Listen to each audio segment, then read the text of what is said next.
téléspectateurs de la radio et télévision Tambara, vous pouvez désormais suivre votre chaîne de télévision préférée Tambara sur le satellite Badrsat 7, angle 26 degrés Est, fréquence 11010, polarisation verticale, symbole REC 27500. Suivez le journal avec STM Transport Voyageurs, une nouvelle façon de voyager.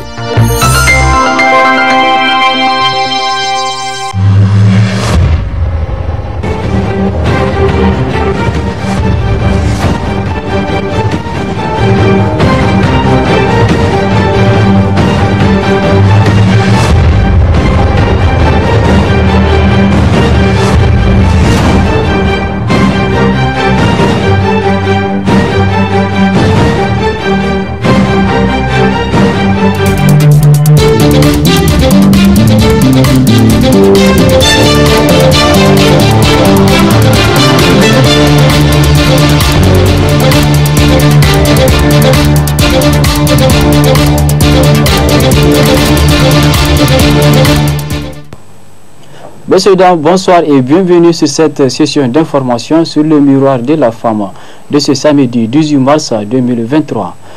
C'est bientôt le mois de Ramadan. La communauté musulmane du monde entier va accueillir le mois venu de Ramadan dans quelques jours. Il existe des comportements recommandés aux fidèles musulmans pour accueillir ce mois de Ramadan. Quels sont ces comportements? Docteur Boubacar Touré, islamologue, va répondre à cette question dans l'entretien qui va suivre. Il est important aux musulmans de connaître que vraiment il est différent des autres mois. Et l'accueil doit être vraiment avec joie et pas comme les gens pensent aujourd'hui. Dès qu'on a dit que le mois de Ramadan arrive, les gens ne font que penser qu'est-ce que je vais manger, qu'est-ce que je vais acheter, qu'est-ce que je vais faire pendant le mois à la fête. Mais l'essentiel important, dès qu'on nous annonce l'arrivée du mois de Ramadan, la première chose que l'on doit penser, c'est d'abord comment adorer Allah durant ce mois. Vous devrez faire un programme. Parce que quand on dit Ramadan, c'est un mois de bénédiction, un mois de prospérité. C'est un mois de pardon. Et c'est un mois de largesse. Et c'est un mois de zikr et surtout la lecture du Saint-Coran. Raison pour laquelle le bon musulman doit programmer son temps ou bien durant les jours du mois de Ramadan en ses fonctions. D'abord, qu'est-ce qu'il faut faire comme zikr? Un temps pour la lecture du Coran, un temps pour les invocations et un temps pour la bienfaisance. Et comment pour l'accueillir aussi, le musulman doit se préparer, comme vous savez, quand on parle du mois de Ramadan, il faudra savoir que nous avons une grande tâche qui est vraiment la multiplication des prières nocturnes. Et surtout, pendant les Qiyamul-Layl, on appelle Qiyamul-Layl, il faut se préparer en conséquence. Vous savez, à partir du 20e, les gens ne font que vraiment veiller pour prier, en prenant 2 heures et 2 heures, en priant. Et alors, pour le faire, il faut être fort, il faut s'entraîner. C'est comme celui qui veut vraiment pratiquer un sport, et comme vous dit à la veille quelque chose, donc il faudra se préparer. Donc, en l'occurrence, le musulman doit se préparer, surtout pour les prières nocturnes.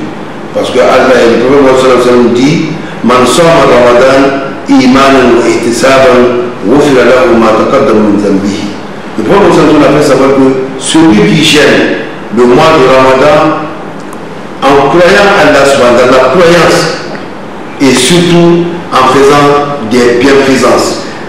Donc, et celui qui croit à Allah, et sa cause d'Allah qui est en train de gêner, et surtout celui qui fait des bienfaisances, on dit que vraiment ses péchés antérieurs seront effacés. Donc c'est un mois de bonus, comme on le dit dans d'autres jargons, c'est le bonus, et pour le bonus, la religion musulmane, c'est le mois de Ramadan. Parce que quand vous faites une action, on la multiplie par 2. Et quand vous faites un péché, on la multiplie aussi par 2.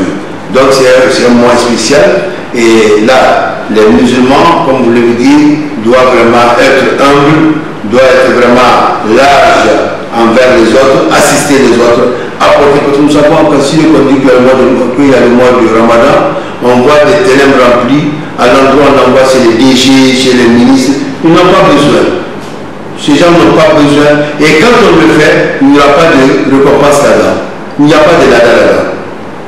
Donc, ceux qui sont nécessités, ce sont eux à eux qu'on devrait délivrer. On le connaît dans le quartier, dans le banlieue, on sait plus ceux qui n'ont pas de moyens. Et donc, pour accueillir le mois de Ramadan, on doit se préparer pour non seulement les invocations, les zikrs qu'on dit, la prière, les prières nocturnes, les bienfaisances. Parce qu'on sait que qui dit mois de Ramadan voit beaucoup de difficultés. Et donc vraiment, il faudra qu'on arrive à aider et assister les orphelins, les pauvres et les nécessités. Chaque année, des centaines de filles se sont mariées de force au Niger avant l'âge de 18 ans. Ce phénomène semble sans solution malgré les dispositions de la loi. Ce qui ressort ce reportage dont je vous invite à suivre. Elles sont nombreuses dans le monde, les filles mariées chaque année avant l'âge de 18 ans. Qu'en est-il de la loi? Parlez-nous des lois en vigueur en faveur de la lutte contre le mariage des enfants. Par rapport aux lois en vigueur, il faut d'abord rappeler que la Convention internationale des droits de l'enfant lutte également contre le mariage des enfants. Au-delà de la Convention internationale, il y a également la Constitution du Niger qui également protège les enfants, mais également le Code civil applicable au Niger. Il faut retenir que selon les dispositions du Code civil applicable au Niger, il est interdit à tout garçon de moins de 18 ans de se marier et à toute jeune fille de moins de 15 ans. Donc c'est là l'ensemble de l'arsenal juridique protégeant l'enfant contre le mariage. Malgré les lois qui l'interdisent, cette pratique reste courante. Interviewée par Hannatou, Maïmouna Oumarou fait partie des victimes de mariage forcé, ne peut s'opposer à la volonté de sa famille. Maïmouna accepta le mariage à condition de poursuivre ses études.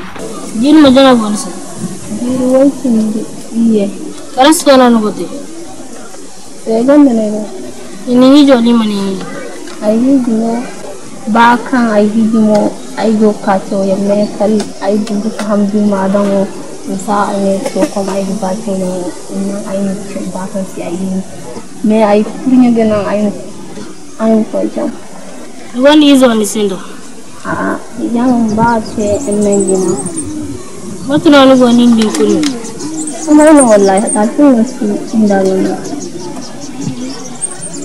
dunkun yine ni me kollo na rigin gana wala singana ai singana dun sai amalai sun mun da ai sicco kaka inda yin hamda shadno ane aga san bu mu ai ni cho ba kan sai ne titan da shi jami no ai ni ai wo duman ta ai di cho no ai ti bi ane so ayadda ni cho ai di cho bon aga yi abun ni da san dozon kan yi dane ni spe pa matno ni wani no asti ko mun ma yarda ko mai mai di bai cho ni mo ai di kan dai cho ai di an kai wani lai an yara kom iru salta yan no nan wuce sai ko sai la kai ai di dai cho ai du hai kan ai du ba dir sai ba asin no ba da ne ai cho ai wai di ba ne da musar ne ya ko kuma ai di ya ai ba ai di ba ai cho yan mo ko ne asin ni. Beaucoup d'efforts sont mis en œuvre pour lutter contre le mariage des enfants. Qu'est-ce que vous faites pour lutter contre le mariage forcé ou d'enfants? Nous faisons des mécanismes de lutte contre ce fléau à travers le maintien des jeunes, filles et garçons, de l'enfant à l'école, parce que c'est également une solution pour repousser le mariage des enfants et décourager le mariage des enfants. Au-delà de ça, nous passons à la sensibilisation des parents, des enfants, des leaders communautaires et religieux pour leur dire que, attendez, les enfants ont mieux à faire que le mariage. Parce que le mariage, c'est bien, mais après 18 ans, c'est mieux. Si une fille vous demande de secourir pour empêcher son mariage, quels sont vos recours? En cas d'alerte, nous intervenons de manière diplomatique. Dans un premier temps, nous allons essayer de rencontrer les parents de la jeune fille pour lui montrer le manque d'intérêt de cette fille pour cette union que ces derniers veulent célébrer. Donc souvent nous tombons sur des parents qui comprennent et qui acceptent de renoncer et tout ce qui s'ensuit. Au-delà, souvent on tombe sur des parents qui résistent et là automatiquement nous touchons les leaders religieux et les leaders coutumiers pour leur dire que voilà, nous sommes confrontés à une situation un peu délicate, qu'il y a une fille peut-être âgée de moins de 18 ans ou souvent dans les cas de mariage forcé, nous leur expliquons que cette dernière est venue vers nous pour nous dire qu'elle ne veut pas de la célébration de son mariage et qu'elle a besoin d'assistance. Et là, souvent, c'est ça, je prends en référence le chef de canton de Hamdallaye, pour qui je fais une mention spéciale parce qu'il a aidé plusieurs jeunes filles dans des cas très délicats. Donc souvent ça échoue au niveau des leaders religieux et coutumiers.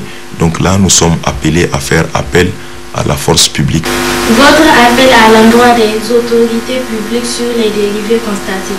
Il faut d'abord les remercier parce qu'aujourd'hui, vous avez constaté au niveau de la gendarmerie, au niveau de la police, vous avez des pôles qui luttent contre les violences faites aux enfants. Donc du coup, on les remercie pour cela. Parce qu'au-delà, nous appelons aux autorités administratives, coutumières et les autorités religieuses de bien vouloir regarder dans quel cadre ils vont réétudier, réviser cette disposition afin qu'on puisse ensemble protéger les enfants. Le mariage précoce ou forcé maintient les jeunes filles dans des conditions de pauvreté et d'impuissance. C'est pourquoi la lutte contre le mariage des enfants doit être une affaire de tous. Au Niger, nombreux sont ceux qui s'adonnent à ce style musical appelé rap. Mais ces dernières années, très peu sont ceux qui y sont restés fidèles. Plusieurs facteurs ont contribué à cette dislocation. Suivant ce reportage de Ibrahima Abdelkader. Le rap se définit comme une musique martelée basée sur des paroles scandées, un style de musique apparu dans les ghettos afro-américains dans les années 1970. Le rap est également la récitation chantée de textes souvent révoltés et radicaux sur un rythme répétitif et sur une trame musicale composite.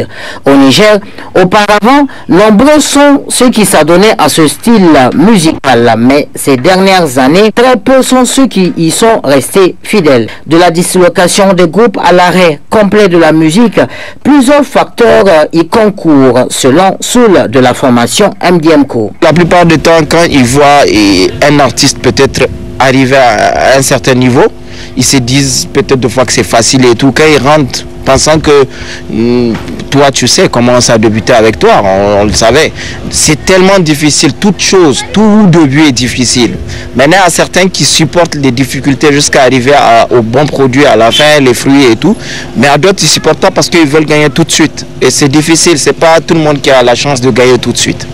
Donc c'est ça qui fait que beaucoup abandonnent en plein chemin, donc c'est normal. Et le message, c'est de leur dire il faut croire en soi. Pour commencer, il faut croire en ce que tu fais, à tout ce que tu veux, et travailler. Il n'y a pas de magie, il n'y a pas il n'y a rien en fait à part le travail. Quand tu crois, quand tu travailles, ça va payer tôt ou tard. Donc travailler, donner du bon produit. Tu n'as même pas besoin de supplier les gens où je vois certains artistes sortir, dire ouais, le public, soutenez-nous s'il vous plaît. Moi, je n'ai jamais fait ça et je ne ferai jamais ça. Tout ce que j'ai à faire, c'est travailler, te donner le produit, ou c'est toi qui vas me réclamer pour me dire j'ai envie que tu fasses un concert, j'ai envie que tu me vendes ton CD. Pour ceux qui sont restés dans le domaine de la musique, nous assistons à un revirement, voire un changement total de style. Phénobi de la formation KG2 s'explique. Quand on suit le mouvement mondial, les rappeurs qui n'ont pas réussi dans le rap, ils se sont transformés en chanteurs. Donc c'est ça la musique urbaine, c'est tous les courants qui animent la musique urbaine proviennent du rap. Tous les gars qui font de l'afrobeat, qui font de l'afro-trap, qui font aussi un peu de l'R&B, sont des rescapés du rap, ceux qui n'ont pas pu sortir de l'eau dans le rap, ils se sont convertis en chanteurs et d'autres sont en train de bien réussir ça. C'est pas qu'au Niger seulement, c'est un phénomène qui est mondial. Quand on regarde bien, bon, peut-être que le Niger est un cas un peu spécifique, parce que de l'autre côté, les fans des rappeurs, ils sont devenus des rappeurs et ils sont devenus les ennemis de leur idole d'hier. Et donc ça aussi, sa responsabilité dedans. Et de l'autre côté, je n'accuse pas seulement les rappeurs, j'accuse aussi les hommes de médias, dont les animateurs, qui ont aussi une certaine responsabilité dans la chute du showbiz, du mouvement. J'accuse vraiment aussi les animateurs. Une certaine distinction observée du côté des rappeurs féminins, ce qui n'encourage pas celles qui veulent se lancer dans ce showbiz à persévérer jusqu'à l'obtention d'un bon résultat dans ce milieu où l'on pense que seul le rap au masculin doit primer. Sincèrement, moi, la dernière fois que j'ai regardé une liste d'artistes de musique urbaine, j'ai vu beaucoup d'hommes et j'étais la seule femme qui émergeait dedans. Je n'ai pas du tout été contente en fait. Et je me suis dit, mais qu'est-ce qui ne va pas? C'est pas normal. C'est pas normal qu'on dise qu'il n'y a plus personne qui ait envie de faire ça. Raison pour laquelle, à mon concert du 13 août 2022, on a dû remarquer la présence de Marie Diallo et de Chocolaté parce que je tenais absolument à ce qu'il y ait autant de femmes que d'hommes. J'ai même invité ZN. Et voilà, c'est tout pour cette édition d'information. Messieurs, dames, merci de nous avoir suivis. Le programme continue sur le miroir de la femme.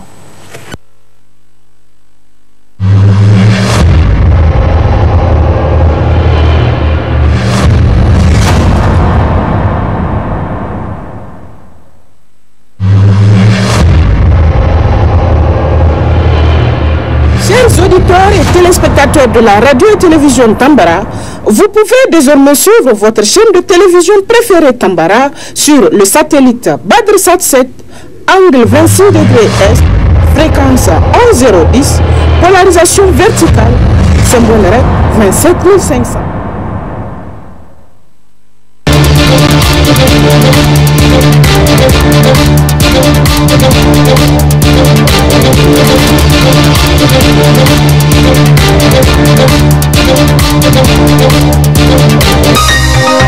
Ce journal vous a été présenté par STM Transport Voyageurs. Une nouvelle façon de voyager.